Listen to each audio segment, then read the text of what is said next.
Quando pensei que Ibiúna era passado, o presente me projetou para o futuro. Terminaram as utopias.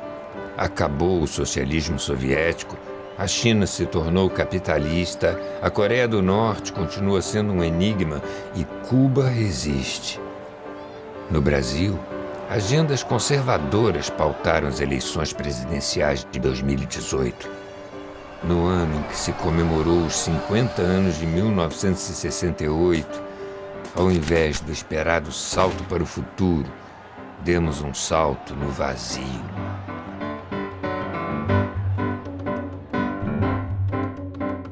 Depois de hoje, a vida não vai mais ser a mesma, a menos que eu insista em me enganar.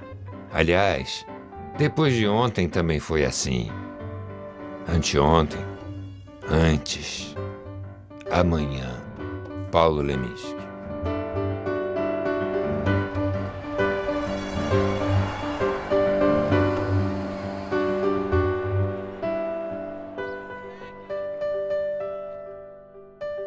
A memória não é um resíduo do passado, a memória é reinventada a cada momento.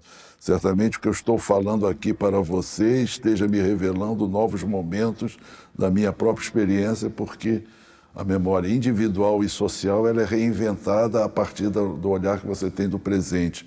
A memória é sempre um ato presente, ela não é um ato passado. Tenho 50 anos, minha memória está meio frágil, que depois aconteceram tantos problemas sérios. Eu acho que Ibiúna ficou um pouco lá atrás, no passado. Eu devo dizer inicialmente que o ano de 1968 foi um ano muito, muito intenso. A tal ponto que, do ponto de vista da memória, as coisas se chocam. Vocês me perdoem, mas tem muita coisa que eu não lembro, às vezes não lembro o nome da pessoa. Quando alguém fala, vai se reconstruindo. Faz muito tempo também. É muito difícil dizer qual é a palavra adequada para esse patrimônio pessoal de experiência com o pessoal da minha geração, porque muita gente não compreende isso muito bem. Aquilo foi além de uma coisa simplesmente política.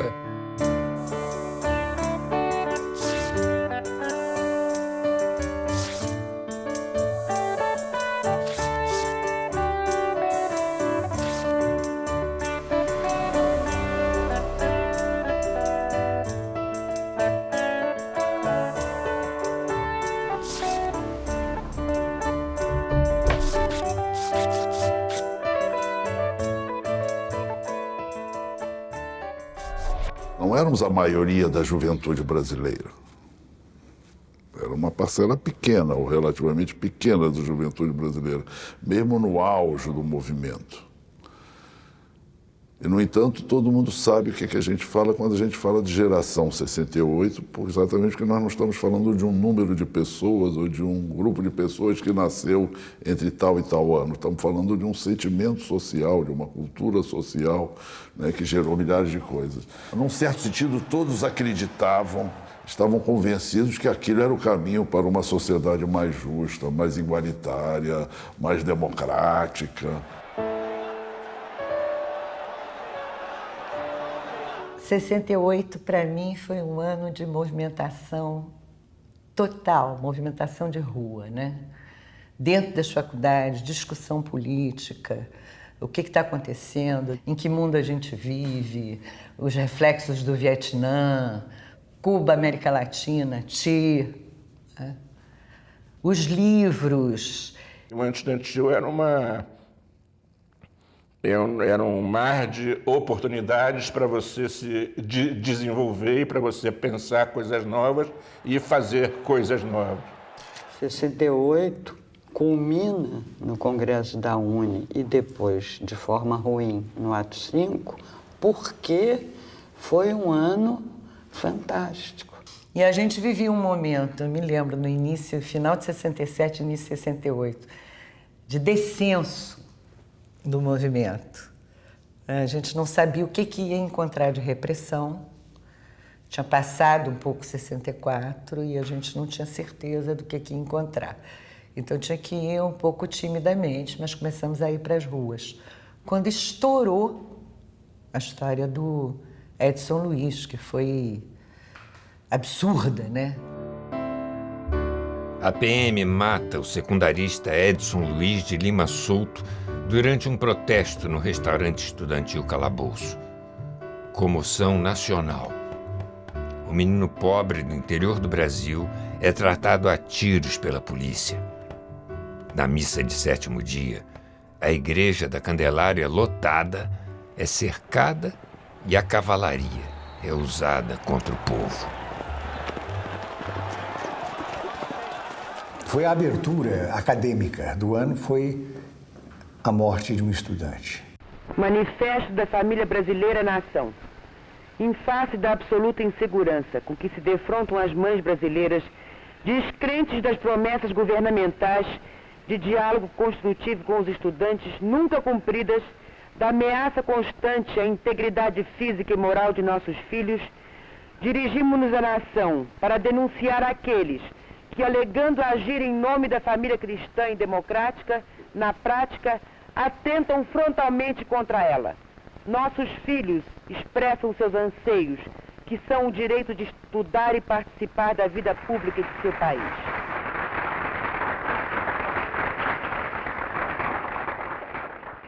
Em 68 foi uma transição. Primeiro em escala mundial.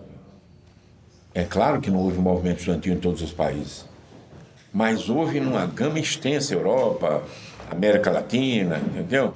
Em todo caso, eu acho que houve a confluência de diversos movimentos de transição. O pessoal gosta de falar do maio francês, porque é mais poético, mas, de fato, a luta americana tem muito mais importância, porque era a luta contra a guerra do Vietnã, era a luta dos jovens, era a luta dos negros, era a luta das mulheres. Todo esse tipo de luta, e com o que eu diria, a descoberta da juventude. E no Brasil, havia a contra-reforma da ditadura militar. E o Brasil precisava de reforma de base. Jango Goulart encarnou essas questões todas, sofreu uma derrota. Então o Brasil está numa transição. A gente dizia o seguinte: nós vamos fazer o que o Partido Comunista não fez em 64. Vamos pôr pau, vamos brigar com a burguesia, vamos, entendeu? Então tudo isso é a última onda. O pessoal todo que foi reprimido, os camponeses, os soldados, massacrados, todo mundo queria, entre aspas, a revanche. 68 teve a luta política, claro. Abaixo a ditadura, claro. Abaixo isso, tudo bem. Agora, 68 foi um movimento sindical. Isso é uma questão importante, entendeu? Nego só gosta de lembrar 68 por 100 mil, porrada, não sei o que. Foi o estabelecimento de um movimento estudantil sindical, sobretudo aqui no Rio de Janeiro. Quer dizer, onde os estudantes tinham representação. A União Metropolitana dos Estudantes representava os estudantes universitários do Rio de Janeiro, mesmo. E foi a única entidade no Brasil que aglutinava a direita também. 20 de junho. Estudantes obrigam o Conselho Universitário da UFRJ a discutir a situação do ensino superior. A polícia cerca o prédio. Parte dos estudantes é presa no campo do Botafogo. –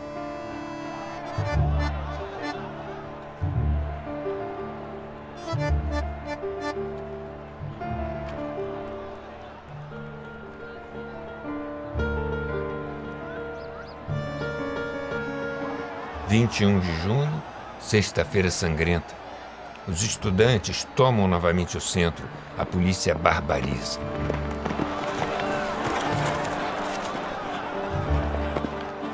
Os conflitos deixam mortos, feridos e mais de 1000 presos. –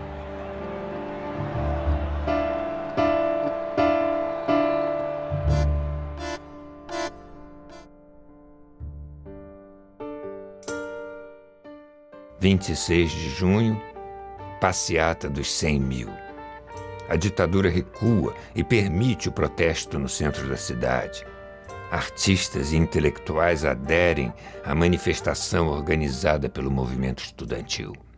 Eu acho que a minha geração ela tem um processo de construção de uma ligação com a democracia e com a justiça social extremamente forte. Eu me lembro que eu estudava economia, que era considerada uma universidade de homem, né?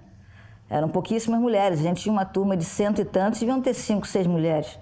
Então, na própria universidade onde eu estudava, a participação feminina era muito pequena. Então, inevitavelmente, no movimento estudantil também era pequeno. Mas você tinha várias mulheres em liderança, né? Isso já começa a surgir. 68 é um ano muito grande de afirmação do movimento feminista. A gente era muito rebelde, a gente era muito jovem, acreditava muito naquilo que estava fazendo. E acreditava na sua posição de mulher, né? Eu achava que a saída para o país era recuperar a democracia, recuperar as instâncias democráticas e principalmente pensando também nas condições internas da própria universidade, que passava por ameaças de privatizações, etc. Quer dizer, havia, por um lado, a defesa do ensino público, ensino de qualidade, e, ao mesmo tempo, pensando de que o Brasil só se reencontraria na democracia. Né? Quer dizer, não deu tempo de eu filtrar, digamos assim, essas diversas nuances que ocorriam no momento, porque eu estava pensando muito mais nisso, quer dizer, o que fazer para lutar contra a ditadura, que para mim era o único alvo a ser combatido, né? Nós fizemos uma reforma universitária, aprovamos o Conselho Universitário e entrou em vigor. Depois do ato histórico número 5, eles revogaram. Mas nós reestruturamos a USP e reestruturamos a PUC. O movimento estudantil fez isso. Não era um movimento estudantil, porque a ideia que o Estadão, o Jornal da Tarde, vendia que nós éramos baderneiros. O primeiro editorial que eu recebi na vida chamava Os Baderneiros da PUC. Era eu, Travassos. O movimento estudantil era muito consistente nesse sentido, que ele tinha um projeto para a universidade, junto com os professores. Os principais professores da USP, você vai ver que eles participaram dessa reestruturação da universidade. Então, a trajetória da UNE, se você ver, é de uma entidade política, dos estudantes participarem da vida política nacional. Eu me lembro dos debates, quando um estudante qualquer citava uma frase qualquer de Lenin, ou de Trotsky, ou do Mao, imediatamente era questionado. Essa frase foi citada... De que livro você pegou isso? E em que contexto? E você tinha que... Ali não tinha amador intelectual. Você tinha que ler. Se você não lesse, você não participava de congresso nenhum de estudante para valer. Você tinha que ler. Eu estudava no convento, fazia filosofia. Um dia eu falei para o provincial, falei assim, olha, eu gostaria de estudar na USP. Eu vou me dedicar ao estudo da filosofia. Eu acho que seria mais útil a gente estar presente lá do que ficar aqui e tal. Aí o provincial aceitou, né? Houve frades que não gostaram muito. Falou assim, vai um, daqui a pouco vão todos. Né? O que aconteceu com efeito. Né? De forma que, de repente, eu me vi lá na Faculdade de Filosofia, Ciências e Letras, na Rua Maria Antônia, no meio de toda a agitação do movimento estudantil. Existia duas grandes forças, né, que eram representativas no meio estudantil, que era o pessoal do Partido Comunista, do Partidão, e o pessoal da Ação Popular, saído da Juventude Estudantil Católica. E cada uma dessas organizações, confesso, pelo simples fato de eu ser dominicano, não por causa das minhas qualidades pessoais, porque eles sabiam que a ordem dos dominicanos tinha uma posição muito clara a respeito da ditadura e que a ditadura, por sua vez, tinha uma posição muito clara com respeito aos dominicanos, que nós nos situávamos à esquerda. E tinham muitas outras tendências, umas tendências já de guerra no campo, de ideias ligadas à guerrilha no campo, e outras já de ação armada no centro. Isso começava a ser discutido, tudo isso. Evidentemente, o avanço da repressão de massa, dos movimentos de massa, acaba sendo um estímulo àqueles que dizem não temos alternativa senão... Né? Nas manifestações de 68 já havia duas palavras de ordens que se batiam, né? se disputavam. Né? Só o povo armado derruba a ditadura, e outros gritavam só o povo organizado derruba a ditadura. 2 de outubro, Batalha da Maria Antônia. Confronto entre estudantes da Faculdade de Filosofia, Ciências e Letras da USP e da Universidade Presbiteriana Mackenzie, reduto da direita. A direita começa o ataque e a batalha toma o centro de São Paulo. O prédio da filosofia é incendiado. Um tiro, vindo da barricada do Mackenzie, mata o secundarista José Carlos Guimarães. Os líderes da ocupação escapam da prisão e, na clandestinidade, vão para o Congresso de Biúna.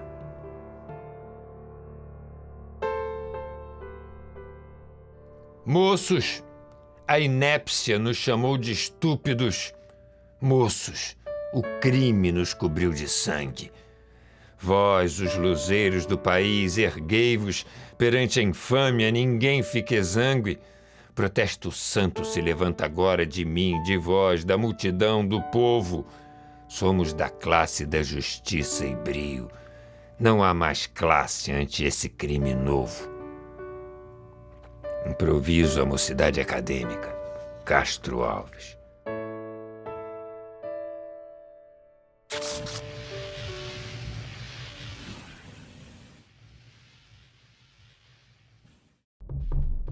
Quando chega no meados de 68, um pouquinho antes, começou a discussão sobre o Congresso, né? E quem é que discutia isso? A direção da UNE. E a direção da UNE, ela estabeleceu algumas regras, né? Algumas regras que teriam que ser seguidas. Primeiro, o Congresso tinha que ser clandestino. Primeiro ponto. Segundo, os delegados tinham que ser eleitos democraticamente, né? Ou seja, você tinha que fazer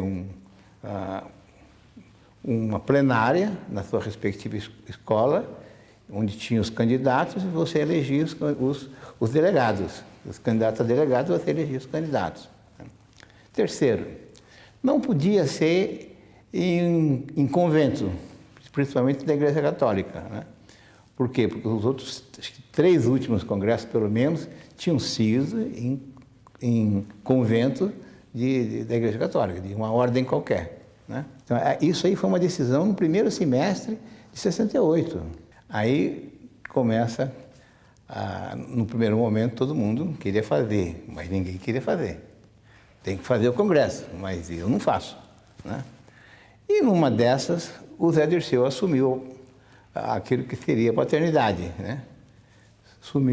Assumiu, não, São Paulo faz. Nós vamos para Salvador e fazemos o Congresso de Entidades Gerais. E ganhamos a pauta e o local do Congresso. Aí a AP larga e deixa nós organizar. Ela sabota.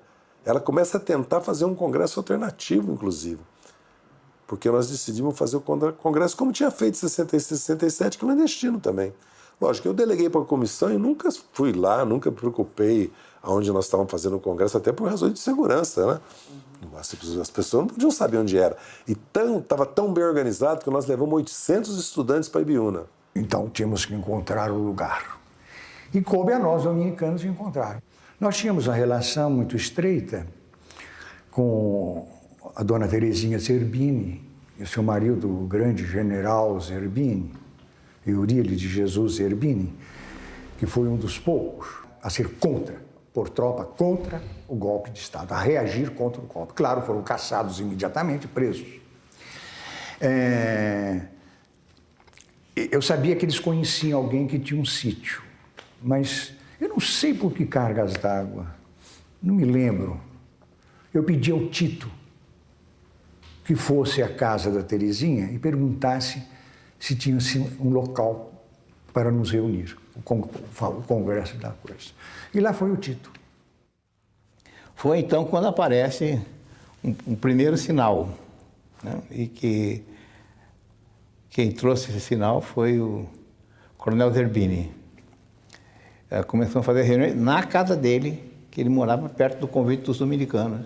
E o Zerbini falou assim, olha, então vamos fazer o seguinte, eu tenho um amigo, na verdade era um capitão reformado do Exército, muito amigo dele, que tinha um sítio em Biúna. Aí foi escolhido. Bom, criou-se, uma vez que a responsabilidade da organização era da União Estadual de São Paulo, que era presidida pelo José Dirceu, foi criada a comissão organizadora, a comissão de segurança e coisa e tal.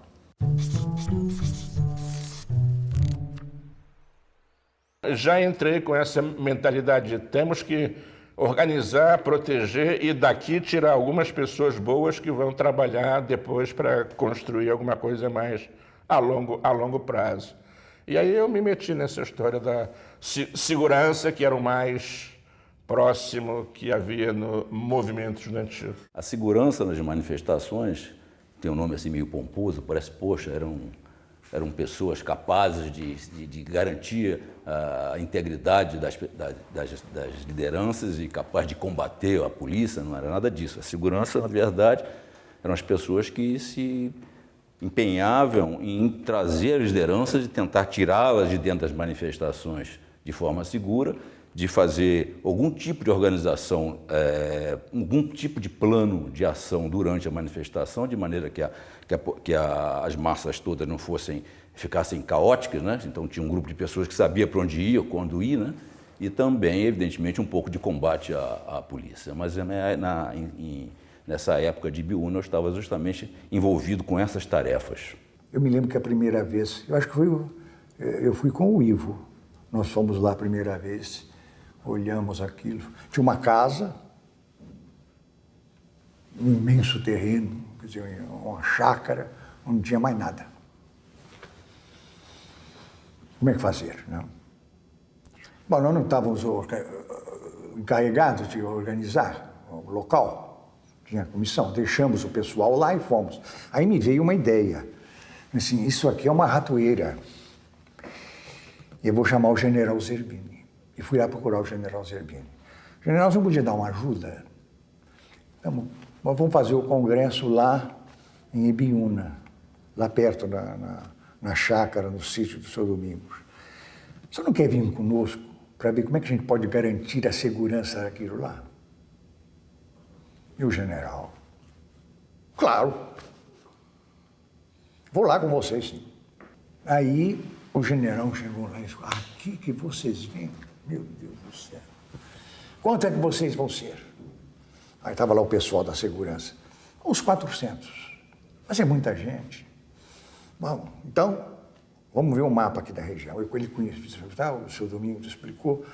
Se a polícia vir, vem por aqui. Então, aí ele com caneta na mão. Então, assim, a estrada desenhou, tem que ficar gente aqui. Lá, naquele local, fica um. Mais para frente fica um outro. Se ver a polícia, eles dão um aviso. Um foguete, tiro, vocês inventem uma maneira deles darem o aviso. Então, alertados, aí de uma parte, uma plataforma lá em cima que dava uma outra estrada, que não ia para São Paulo, nem vinha de São Paulo. A polícia não poderia vir por ali. Deixem ali os carros, jipes, para a liderança. Que a liderança corra, pegue os carros e suma. Quanto aos outros, tem a mata, tinha a mata que dava para a estrada, para a rodovia. Que eles fossem para a rodovia e gritassem pedindo carona e coisa e tal, alguns seriam presos. Mas pelo menos salvaria a direção, coisa e tal. A estrada não chegava até o sítio. Estrada. Uma estradinha, né? Negócio precário. Inclusive, no meio disso aí tinha um córregozinho, né? Que tinha que ser feito madeira que a gente passava por cima para os carros chegarem até praticamente ao sítio. Né? Então, tinha que ser feito o quê?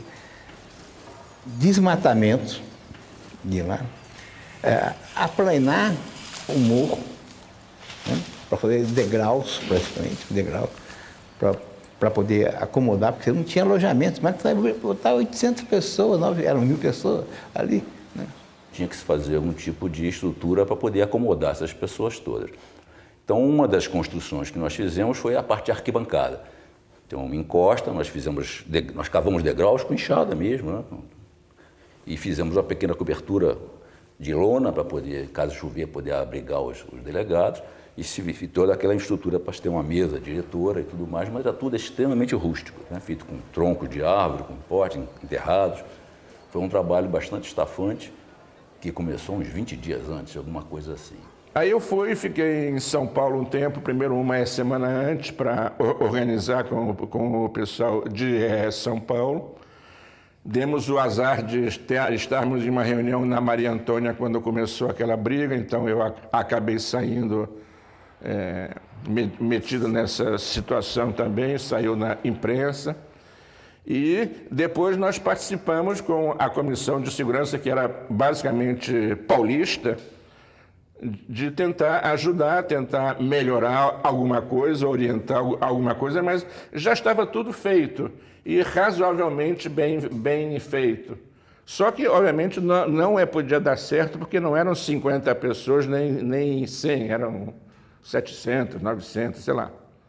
Gente demais. Em qualquer lugar se notaria, depois de um tempo, uma presença inusitada de gente. Eu levei tudo aquilo que era o kit completo, então uma equipagem de mala compacta ao máximo, com muita engenharia, com muita escolha, se possível uma calça só, se possível 2 cuecas e lavar, se tivesse um rio, tudo isso era discutido e observações tais como: se você recebe teses, como as teses eram muitas, diversificadas e com estratégias revolucionárias diferentes, você tinha que ter cuidado se o Congresso caísse, tirar do seu corpo imediatamente para não ter que responder sobre aquilo. E também algumas pequenas orientações de como chegar lá e conviver com os demais, se eu não me engano, foram 800 e tantas pessoas, né? E umas instruções também tivemos que receber sobre como chegar lá, preferencialmente de maneira anônima, e se pudesse simular assim casais bem respeitáveis, bem insuspeitáveis, poderia-se fazer isso com a colega e, enfim. Inventaram, para melhor disfarçar no caminho, que tinham que ser casais, eram casais fakes. E nós fomos de trem para Mogi das Cruzes. É isso aí. Eu falei com meu pai, falei, precisa aí dar uns trocados aí, porque vai ter um negócio em São Paulo, não sei exatamente. Eu já estava um pouco inseguro com o rumo das coisas. E é isso, fomos para Mogi das Cruzes, o casal pernoitou em Mogi das Cruzes, numa pensão, né? E foi isso. E no dia seguinte nós nos encontramos no mercado municipal de Mogi das Cruzes com um contato que estaria com uma veja ao contrário, na entrada do mercado às 8h30 da manhã.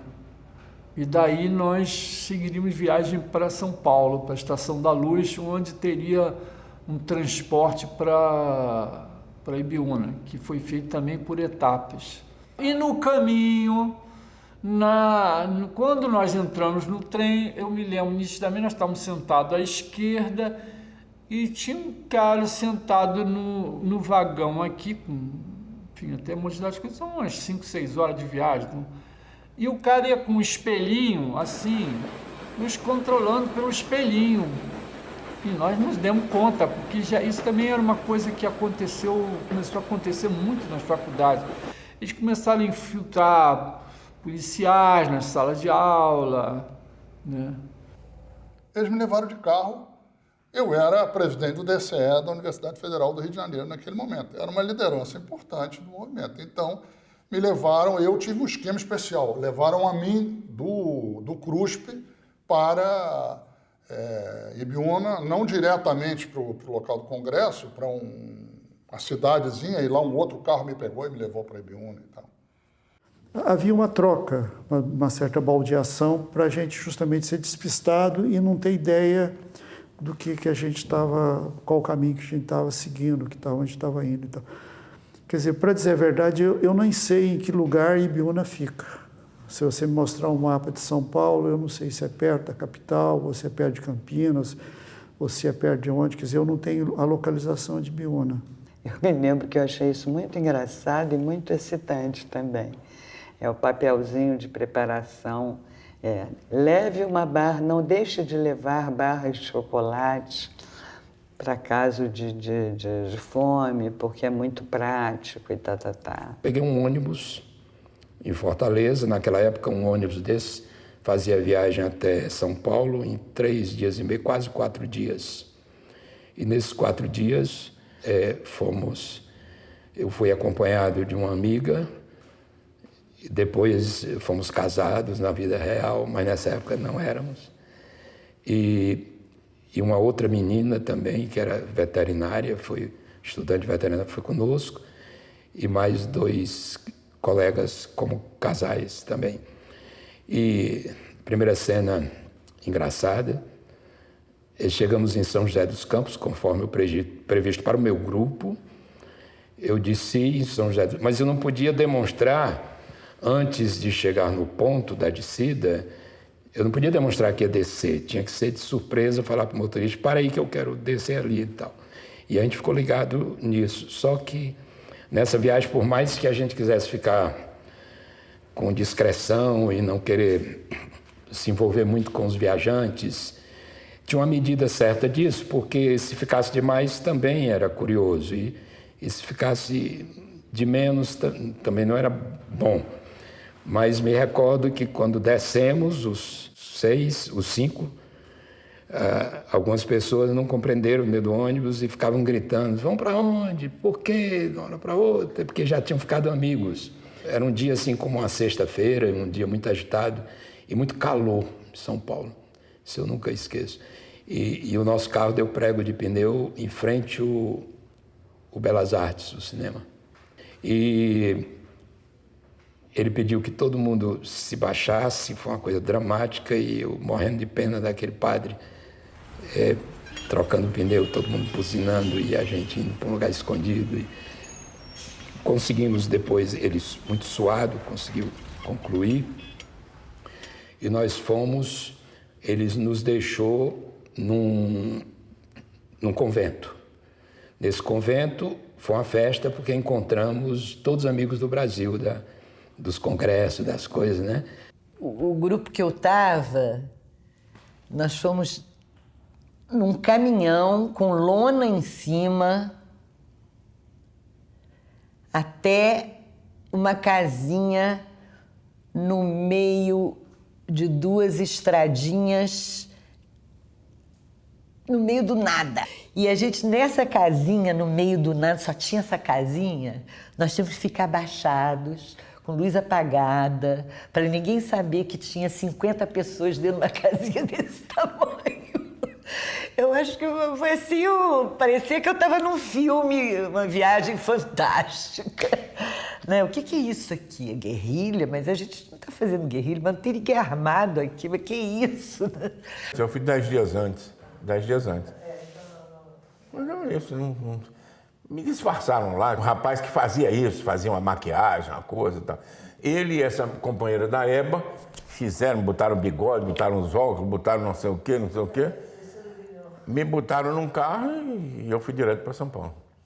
Eu lembro de ter ido alugar um carro, Rural Willys, novinho e tal, para levar o Dirceu, o Vladimir Palmeira e eu acho, pelo que eu me lembro, o Travassos estava junto também, eram os 3, Oswaldo e eu na frente, e fomos para Ibiúna. E era um dia, acho que era um dia bom, não tinha chuva, não, era um dia de sol, alguma coisa assim.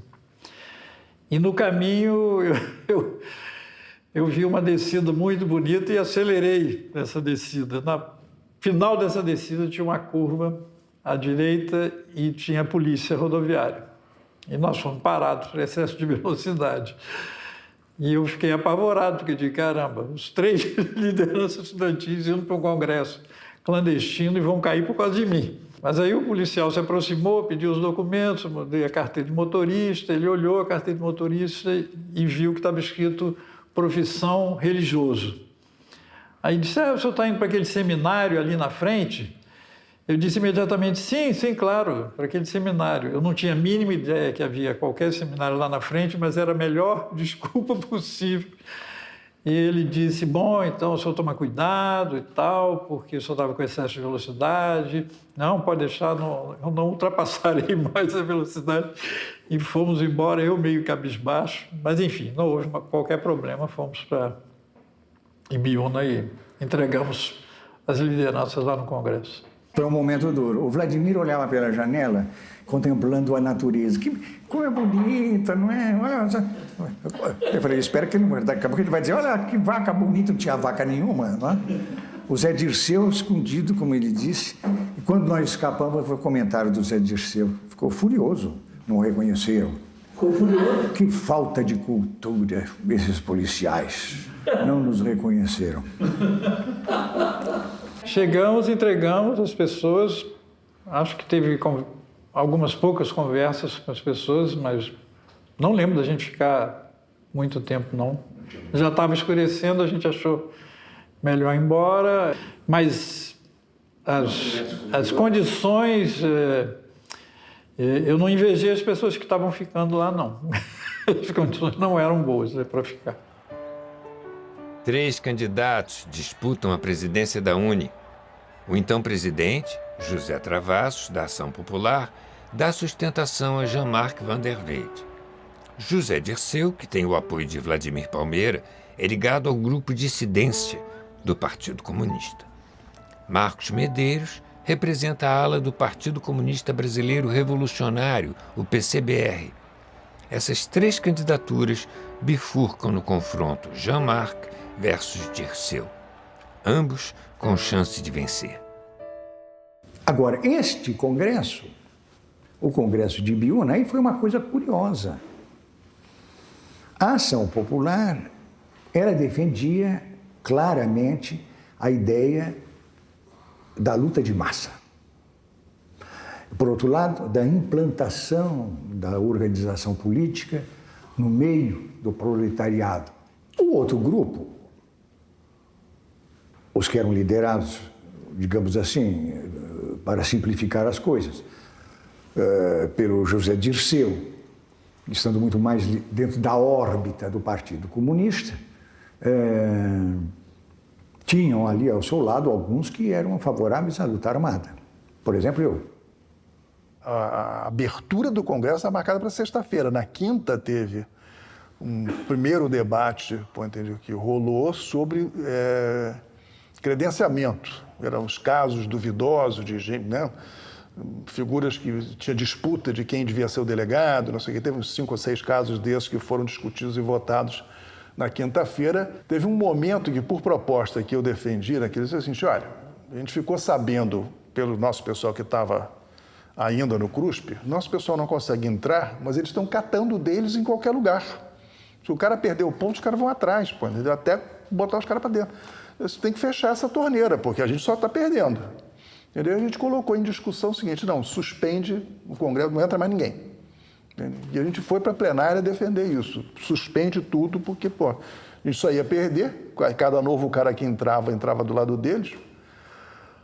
Aí isso foi para debate e foi a única votação substantiva que você teve lá. Embora não fosse de conteúdo, nem de estratégia, nem de coisa nenhuma, mas uma espécie assim de... que foi considerado naquela altura uma espécie de balanço de forças. E nós ganhamos de longe. Nós tínhamos 2/3 dos votos naquela altura, nessa votação. Agora, e aí eu acho que o pessoal da PES estava eufórico, né? Diz assim, o Congresso é nosso, já estava me cumprimentando como presidente. Eu digo, alto lá. Essa votação somou todo mundo contra o Dirceu. Todo mundo, até gente que possivelmente até simpático a ele, votou contra. Porque aí, naquela altura havia no Congresso, sobretudo para quem estava lá já há mais tempo, uma certa revolta com aquelas condições de infraestrutura que eram extremamente duras, para um lugar que você não conseguia dormir, estava molhado o tempo todo, comia mal pra cacete, era muito tenso aquele treco. Tinha uma segurança armada de garotada secundarista, que estava completamente delirante, achando que eles eram guerrilheiros do Vietcong e estavam ali para contra e extremamente autoritários, né? Eu teria votado no Zé Dirceu. Eu estava muito ligado ao grupo do Vladimir Palmeira, né, que tinha tinha uma militância mais constante na Universidade Rural.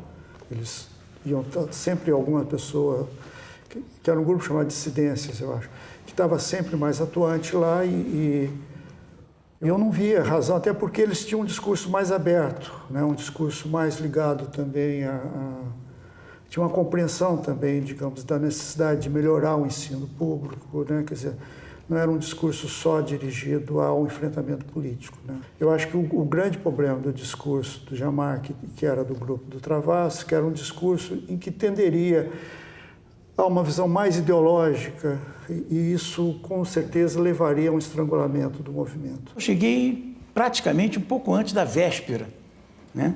Eu nem fui dentro do Ibiúna, eu nem fui para alojamento.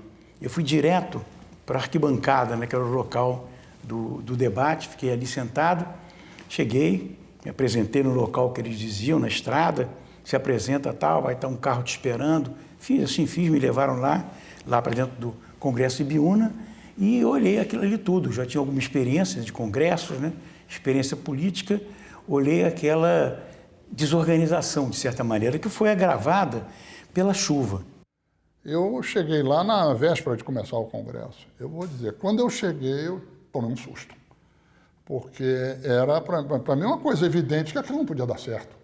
Era uma quantidade de gente imensa numa fazenda, uma coisa muito bagunçada, muito desorganizada e muito, vamos dizer, tudo era muito improvisado. E eu diria assim, tudo muito com um sentimento de que eu hei de vencer porque eu quero vencer. Que era algo muito forte no movimento estudantil. Foi sei lá o que foi aquilo. Não foi um treinamento, porque não foi organizado para ser treinamento. Mas eu, por exemplo, dormi no chiqueiro. Então, com o tempo, depois de presa, eu comecei a ter uns caminhos que me coçavam o corpo todo e tal, e não sabia o que era. Então, eu presa no presídio Tiradentes, primeiro vacinaram todo mundo contra sarampo, achando que podia ser sarampo. Não era. Tiraram as grávidas de perto de mim, depois me levaram para o Hospital das Clínicas, para dermatologia. Aí veio todos os estudantes, professores estudantes, ver o que era e definiram, sei lá, eles diagnosticaram como tendo sido aquele bichinho peçonhento, sarna. Para vocês terem noção do absurdo. Para dormir, a gente se revezava. Então era assim, se eu começasse a dormir na primeira leva, às 3 da manhã eu era acordada, saía para aquela chuva terrível, enquanto uma outra turma ia dormir. Eu fui várias vezes para a tenda, os estudantes de medicina armaram tendas do lado de fora, porque a quantidade de gente gripada, resfriada, ou como eu, alérgica, com falta de ar e tal, era assim, filas. Tinha gente que ameaçava ir embora e não podia ir embora. Então a gente tinha que impedir pessoas de irem embora. Foram poucos, mas sempre eu entendo isso. O cara que está lá passando frio, fome, não está vendo acontecer nada, e dizer eu quero ir embora. A gente diz assim, embora hoje não, só daqui a um dia e meio. Então se criavam situações em que o grupo da segurança tinha que se impor um pouco. Não houve nenhuma situação grave, mas era uma situação chata. Dizer para um cara que eu também queria ir embora, eu nem queria ter ido.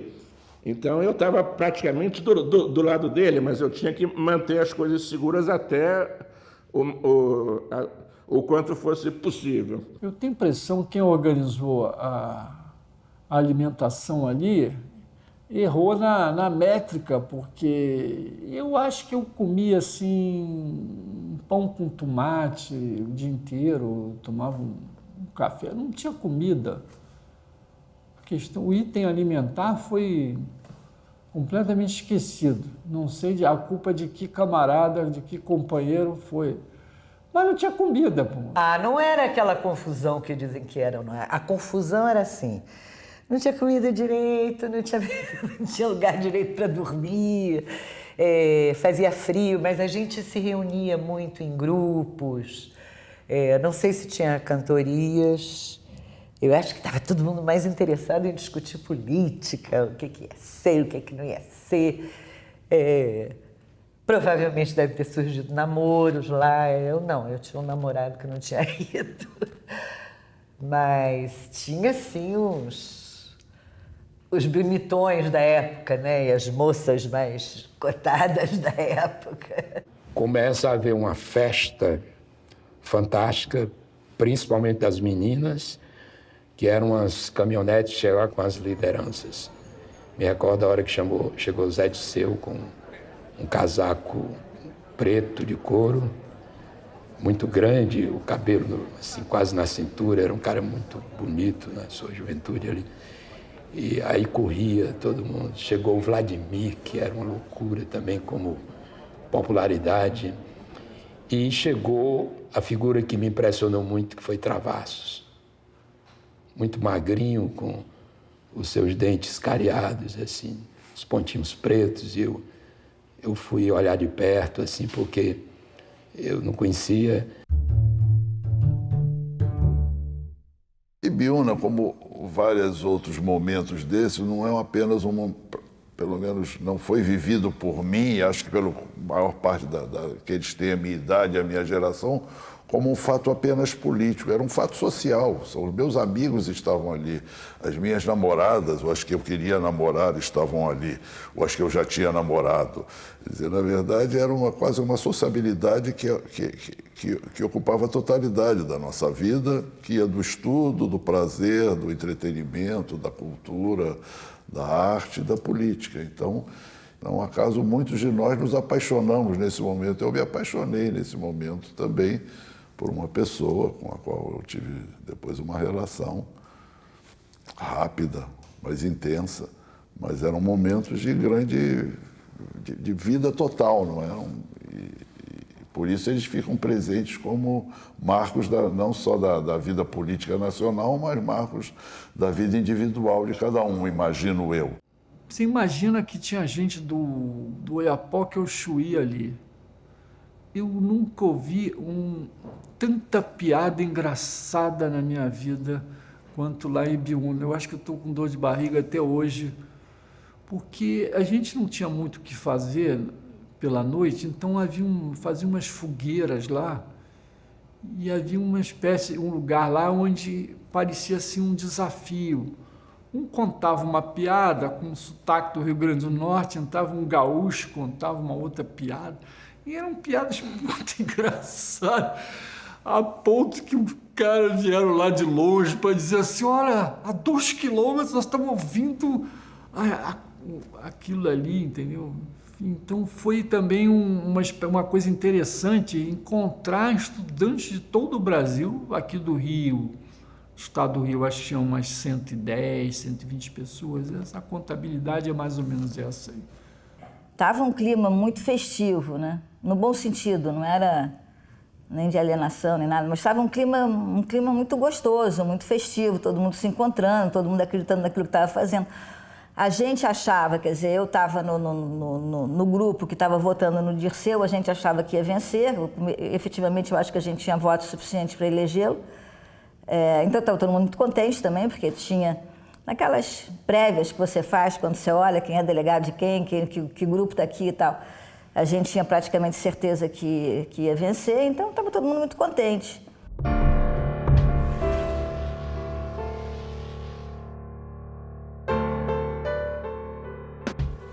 Achar a porta que esqueceram de fechar, o beco com saída, a porta sem chave, a vida. Paulo Leminski.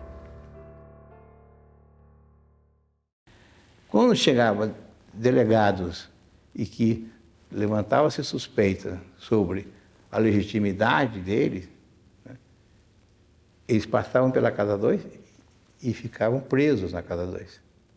A Casa 2 praticamente virou um presídio, uma ebulição, você não pode imaginar, que tinha dirigentes das várias correntes políticas que não podiam ir, POC, AP, dissidências, né? E o Diabo A4, como tinha policiais. E conseguiu burlar, porque era uma coisa pública, aberta, né? Seja infiltrados, Infiltrado, claro. E foram ficando detidos ali, né? E o Congresso começa a cair aí, nessa Casa 2. Na véspera, tinha o único jornalista que entrou em Ibiúna, era o Eduardo, é um outro Pinto, Eduardo Pinto, Dudu, que era do Jornal do Brasil. E ele me procurou, uma hora, logo que ele entrou, ele disse assim: Jean, o negócio é o seguinte, eu falei com o pessoal da organização do Congresso, os caras não estão acreditando. Mas olha aqui, ele me mostrou um recortinho de jornal pequenininho, da página de anúncios, entendeu? E eu, se não me engano, eu não sei se era o Estadão ou se era a Folha da Tarde, alguma coisa assim. Aí tinha assim uma notícia pequenininha. Segundo Exército começa amanhã manobras contra a guerrilha na região de Ibiúna. Aí eu olhei e disse: caralho, porra. Aí eu disse: pô, aí fomos lá discutir com isso. Não tem nada a ver, não sei o que e tal. Ninguém deu fé naquele bagulho. Pela manhã, nós recebemos um telefonema, 2 telefonemas. Eu recebi 2. Um do Cláudio Abramo. A polícia está indo. E o outro do Miranda Jordão, da Folha da Tarde. Eles já estavam sabendo, o jornalista estava até acompanhando a polícia lá. E nós fazendo o quê? Me acordaram às 5h30 da manhã e disseram que a polícia ia chegar. E aí, eu disse: tá bom, vamos embora, né? Vamos subir. Aí disseram: não tem problema, só chegarão aqui no final do dia. Então, para que me acordaram, né? Aí eu dormi mais 1 hora, não sei o que, acordei, estava tomando café com Travassos quando chegou o tiroteio. Quer dizer, sem críticas a ninguém, mas segurança era uma brincadeira, entendeu? Eles sabiam, eles tinham dado e não mandaram todo mundo sair. Tinha que ter tirado pelo menos as lideranças, que tinham uma saída, né? Alguns tentaram, tinha uma saída ali pela serra, subir um morro e tal. Mas eu estava tomando café porque disseram: só chegou no final. E eles estavam cheios de gente armada, lá, gente vendo, não sei o quê. Como eu vou imaginar que eles iam errar uma coisa tão simplória? Então é isso. O plano do general falhou integralmente, porque quando deram o sinal, os 2 grupos estavam ali no mais aceso da discussão, ia sair a eleição, e um achou que era golpe do outro. Estão fazendo isso para dispersar o Congresso, porque sabe que o adversário vai ser. O resultado, ficaram brigando se iriam se dispersar ou não. E a polícia e a tropa chegando. Essa confusão toda rolando, eu fui falar com a direção do PCBR, porque eles não estavam avisados do que estava acontecendo. E eles estavam reunidos num laguinho que ficava um pouco afastado assim da entrada, da porteira de entrada.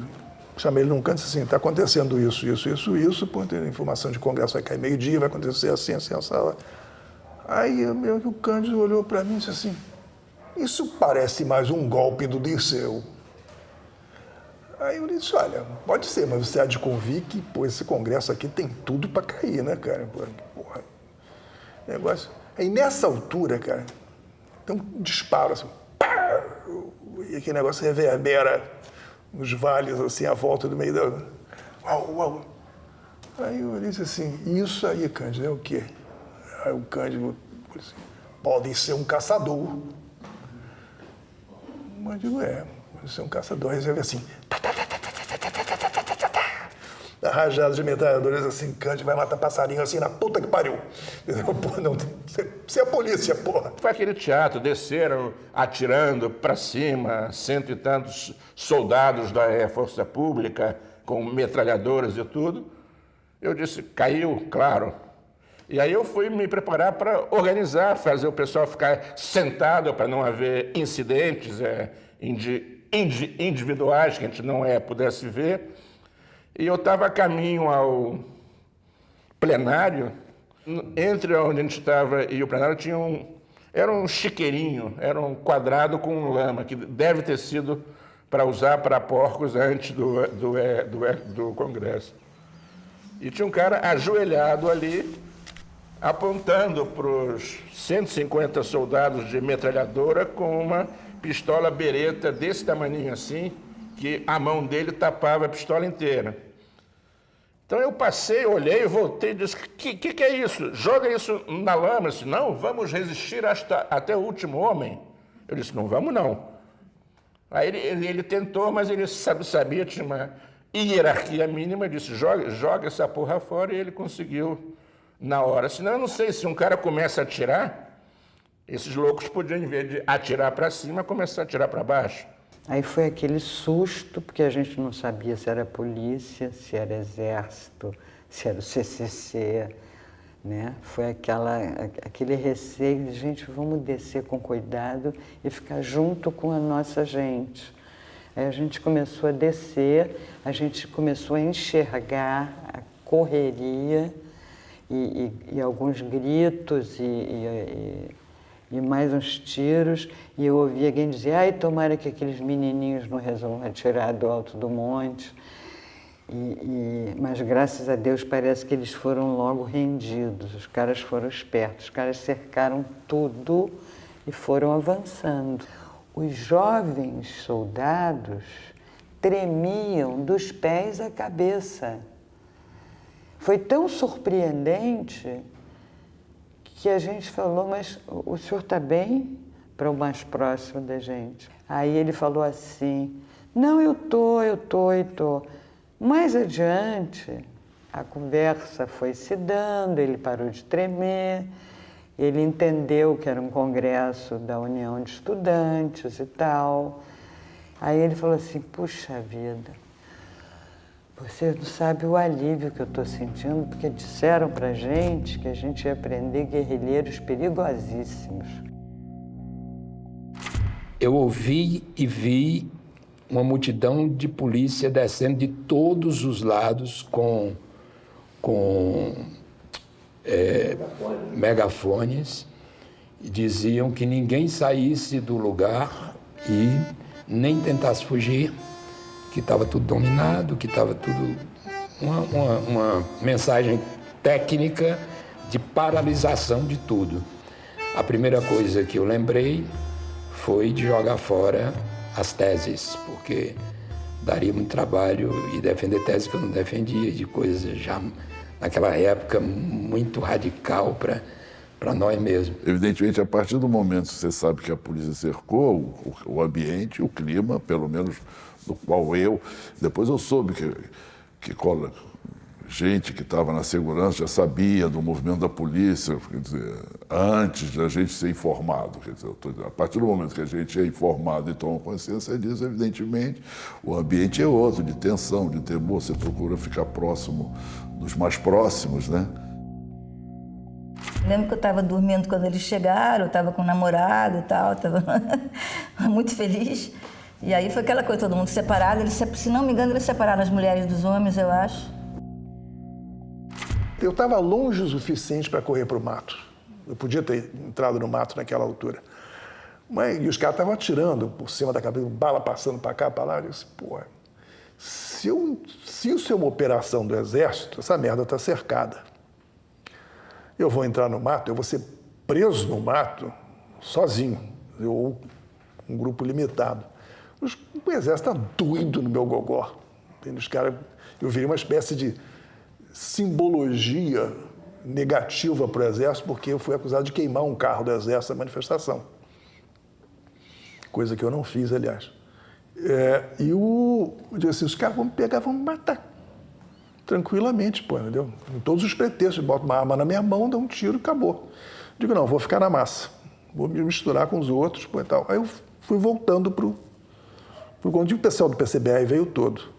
Nessa altura tinha um molequinho daqueles secundaristas lá que andava de arminha na mão. Digo assim, o que eu faço? O que eu faço? Digo assim, se livra desta arma antes de você fazer uma merda, pô, entendeu? Esconde ela, pô, e depois, mais tarde, você volta para buscar. Aí eu digo assim, vupt, jogou a arma do lago. Eu digo, puta que pariu, ele jogava a arma fora, tudo bem. Foi muito cedo de manhã, quando a polícia entra, cerca E aí começa a dar tiro para cima e tal, todo mundo apavorado. Eu, francamente, não fiquei apavorado. Eu disse, pô, quem está aqui, quem está na chuva é para se molhar. Os estudantes saíram correndo, todo mundo apavorado. Onde eu estava, eu fiquei. E aí eu comecei a olhar para o lado e ver as coisas que eles tinham abandonado.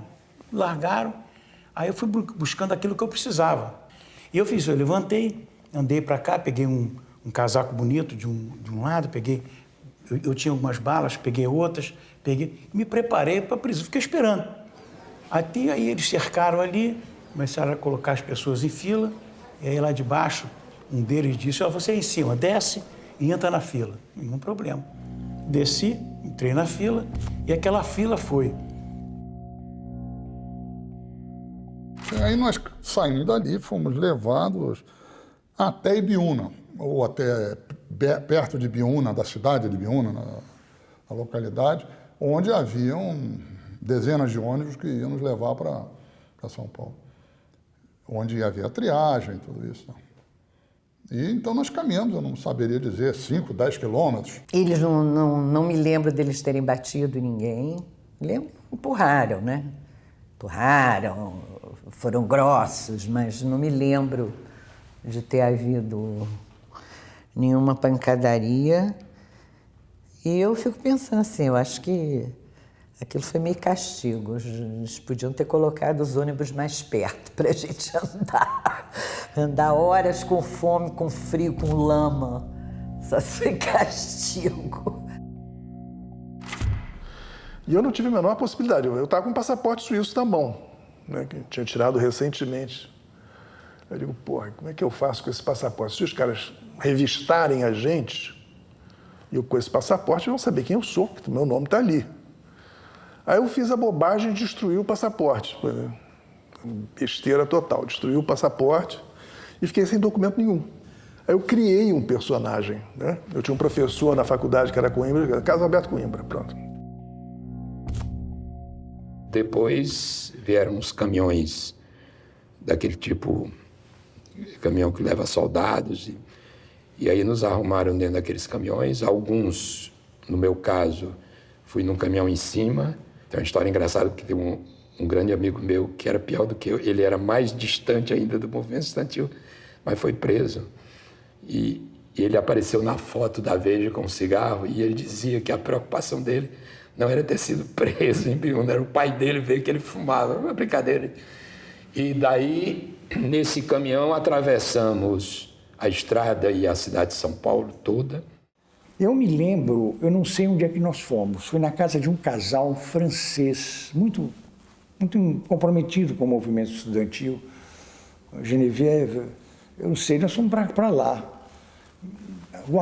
todos reunidos lá, os estudantes da Maria Antônia, coisa e tal, para acompanhar os acontecimentos. E nós vimos de longe passar os ônibus com os presos, com o coração sangrando, né? Não podendo fazer nada. No meu ônibus, eu não fui preso lá, né? Travasse de si, foram presos lá mesmo. O pessoal todo veio trabalhando para eu fugir. Em 3 ou 4 oportunidades, quase abre a porta de emergência, eu saio, aí houve um contratempo. Só quando chegou em frente à cadeia, é que conseguiram tapar e eu saí. Então, a viagem toda foi para me tirar de lá. Entendeu? E o besta aqui saiu, mas foi preso imediatamente. Atravessou a rua, né? A vida é sempre assim, né? Estava cheio de carro, de tudo e tal. Quando eu abri a porta de emergência onde saí, parou um sinal lá na frente, a rua ficou vazia. E o besta ficou sozinho na rua aqui, entendeu?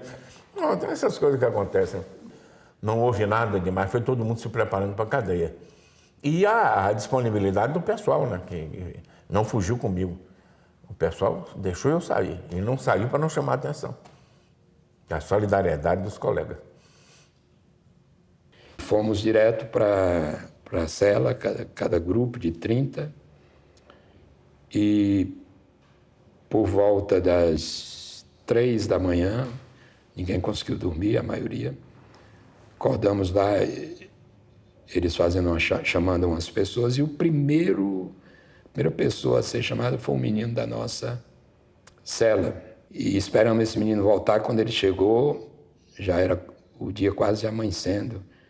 Aí ele contou as perguntas. Então, cada um que voltava, a gente tinha que ouvir um depoimento e treinar. De maneira que no dia que eu fui, que já foi o penúltimo dia, o meu querido interrogador lá, quando eu sentei, ele disse assim: já sei, tu estava no pátio da tua faculdade, no restaurante da universidade, chegou um cara barbado, aí começou a redigir. Não precisa dizer nada, não, é tudo igual mesmo. Aí fez, mandou embora, assinei. A nossa cela era a única daquele conjunto todo que tinha face para a rua. Isso foi um acontecimento realmente extraordinário, o que nos obrigou a trabalhar muito durante esses 6 dias, porque nós passamos a ser o foco de comunicação. E em frente nessa rua, que a nossa janela era frontal, tinha uma escola de crianças até, devia ser do primário, assim, porque tinha uma meninazinha, adoraria saber quem é essa pessoa hoje, ou se, que no primeiro dia ela e um grupo menor de estudantes não entra para a escola, eles ficam o dia todo na calçada. De repente aquela menina criou todo dia uma quantidade de gente enorme, aí já chegaram outros estudantes maiores do que ela, quer dizer, secundaristas, depois estudantes universitários, formou-se então um ponto em frente à nossa cela que deve ter ido até o 4º dia, mais ou menos, porque aí eles interditaram a rua. Quando eu cheguei no DOPS, o DOPS estava virando à noite, interrogando aqui todo mundo, pegando depoimentos de todo mundo, que estava despachando todo mundo para os seus estados de origem. Né? Aí eu vou como um grupo dos paranaenses, entendeu? Eu sento ali, o cara pergunta meia dúzia de coisas, umas bobajadas, eu respondo, não sei o que e tal, assino, pode ir embora lá embaixo, você vai fazer a identificação. Tudo rapidinho. E em 3 tempos eu estava num ônibus para Curitiba. Quando chegou em Curitiba, os caras viraram e disseram assim: senhora, eu já sentado na porta de emergência, se o ônibus virar para a direita, ele está indo para o DOPS, depois daquele sinal. Se virar para a esquerda, ele está indo para a sede da UE. O Paraná tinha uma peculiaridade no Brasil, que era a única UE legal, era a UE do Paraná. Aí, tudo bem. Só quando ele chegou naquela porta, que não foi esperar porra nenhuma, ele reabrir a porta e sair. A sorte é a seguinte, que o pessoal do DOPS, eles naquele tempo não tinha celular, essas coisas todas. Os caras foram direto, até o local, soltaram todo mundo. Quando eles chegaram, isso eu soube depois, eles chegaram no DOPS, tinha uma ordem especial para prender, solta todo mundo, mas segura o caso Alberto Coimbra. Os caras já tinham localizado quem eu era. E eles tinham invadido, de noite, quando a gente estava viajando para o sul, eles tinham invadido a Tiradentes, as celas da Tiradentes. A aeronáutica entrou na cela da Tiradentes procurando o caso Alberto Coimbra. Agora, como é que eles souberam? A polícia, de um modo geral, mandou os delegados para os seus estados, botou em ônibus e mandou, e eles aí passaram por triagens nos seus estados. E ela prendeu aqueles que ela julgava que eram as principais lideranças do movimento estudantil. Então, em São Paulo, ela prendeu 9 pessoas que ficaram presos depois. E a intenção deles é que nós ficássemos presos muito tempo. E acabamos sendo libertados. Os advogados entraram com pedidos de habeas corpus para um grupo de 4, que era o Vladimir, o Travasso, o Dirceu e o Ribas, e os outros 5, nos quais eu me incluía. Entraram, acabou saindo o habeas corpus para esse grupo de 5, que saiu no dia 11 de dezembro de 1968. Saiu no dia 11, foi enviado para a Auditoria Militar de São Paulo no dia 12, e no dia 12 nós fomos libertados. No próprio dia 12, no dia seguinte, os advogados entraram com um pedido de extensão de benefício, como se chamava na linguagem jurídica, para que o habeas corpus fosse estendido para os outros 4, foi concedido pelo Supremo. No dia 12, ele foi enviado para São Paulo, só que no dia 13, no dia seguinte, a Auditoria de São Paulo não funcionava porque era dia do reservista, eu acho. E aí, no dia 13 de noite, veio o AI-5. Então, os últimos presos políticos a serem libertados com habeas corpus foi aquele grupo de 5 e o outro grupo de 4 já não foi. O Dirceu, o Travassos e o Vladimir sairiam depois, em setembro do ano seguinte, quando houve uma troca de prisioneiros entre o embaixador americano preso pela guerrilha e 15 prisioneiros, muitos deles torturadíssimos e a ponto de serem assassinados, que foram soltos. E o Ribas, que era o quarto, que não foi libertado com habeas corpus, morreria depois no Araguaia. Ele era militante do PCdoB, morreria depois no Araguaia, na guerrilha do Araguaia.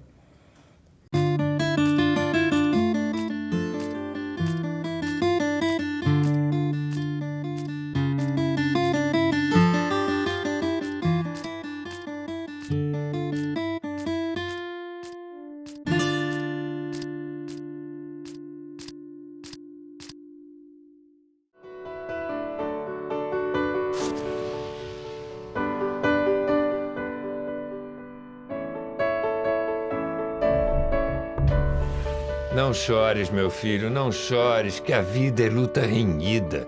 Viver é lutar. A vida é combate que os fracos abate, que os fortes, os bravos, só pode exaltar. Gonçalves Dias, Canção do Tamoio. Nós devíamos ter feito aberto, como nós fizemos o Congresso Noé no CRUSP. Porque como é que tinha sido o movimento estudantil? Primeiro, ele já tinha feito 2 congressos clandestinos, então não era nenhuma ideia espatafúrdia. Entendeu? Fizemos em Belo Horizonte, mas sempre em conventos. E fizemos lá em Valinho, lá o São Bento lá. Fizemos em 2 lugares, mas eram 200 estudantes, 150. E Biúna eram 800. Se nós tivéssemos feito uma leitura da gravidade do que nós estávamos fazendo e da gravidade da conjuntura, para chegar de comum acordo, aprovar um regimento em 1 hora, aprovar em 15 minutos uma pauta, certo? E fazer um debate sobre 2 cartas de Biúna, aprovar uma e eleger a diretoria da Uni, nós tínhamos saído antes da repressão chegar. Eu acho que naquele momento, talvez por uma certa fantasia da gente de achar que a gente estava com tanto poder e com tanto controle, a gente resolve fazer um grande congresso, entende? Então, na época, até depois, eu me lembro que corria uma piada que só no Brasil alguém pensa em fazer um congresso clandestino com 1000 pessoas, né? Então, que realmente era quase inevitável cair. Eles fizeram um álbum de Biúna. Então, quando eu fui presa em 70, e provavelmente antes, eles mostravam para todo mundo. Conhece? Conhece? Conhece? Você foi da faculdade tal. Tinha um álbum de Biúna que a repressão mostrava para todo mundo.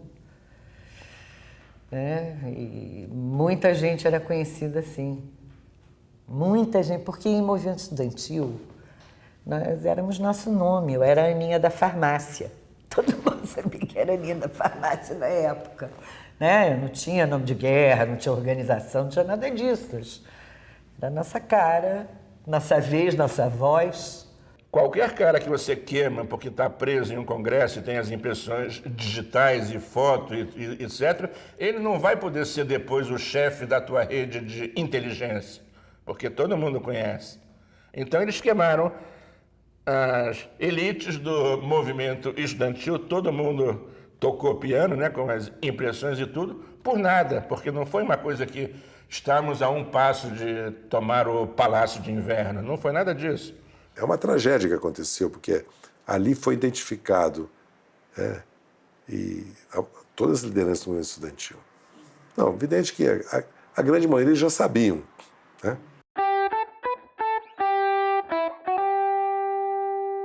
A idade vai tirando lembranças, o que te obriga a buscar tudo outra vez. Né? Quer dizer, aquilo que você já sabia desaparece, aí você tem que voltar a ler aqueles mesmos livros, e é como se você não tivesse lido. Quando você pergunta o que tem de antes no agora, quer dizer, no estudante de 20 e poucos anos e numa pessoa com mais de 70 anos, eu diria ter a mesma, digamos assim, certeza de que algo ainda precisa ser feito, né? Digamos, é muito pouco tudo que aconteceu, então, digamos, as coisas ainda estão para acontecer, quer dizer, existe um projeto pela frente. E eu descobri que virou muito banal, né, ser jovem com 70 anos de idade. Eu hoje acalento a ideia de que a revolução não é um momento final onde se toma ou para. A revolução são momentos na história, onde todas as possibilidades aparecem no horizonte da humanidade ou de um grupo social determinado.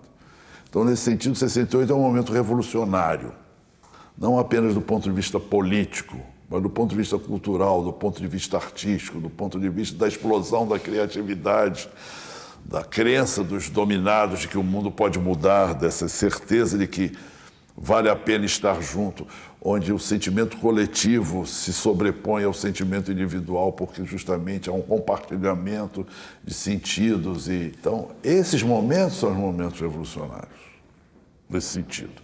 Eles abrem enorme campo de possibilidades.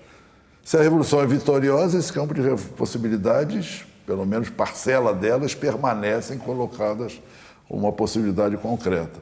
Quando esses movimentos refluem ou são derrotados, esse campo de possibilidades se estreita novamente. Mas a festa não acaba porque outros momentos surgirão e já têm surgido. Eu ainda sou daqueles que acredito que há no horizonte histórico da nossa sociedade a possibilidade de uma profunda transformação. Numa sexta-feira, 13 de dezembro de 1968, o Alto Comando Militar decreta o AI-5. É o último ato do governo Costa e Silva, que em seguida tem um derrame e é afastado por uma junta militar. Novas prisões, cassações, perdas de direitos políticos. Entre os prisioneiros estão o ex-presidente JK, o advogado Sobral Pinto e muitos artistas e intelectuais. As portas da política estão definitivamente fechadas para os estudantes. O Decreto 477 expulsa das universidades os que têm militância. Uma multidão de jovens sem perspectiva política vê na clandestinidade, no exílio e na luta armada uma alternativa de sobrevivência. Muitos encontram a prisão e a morte, mas essa é outra história.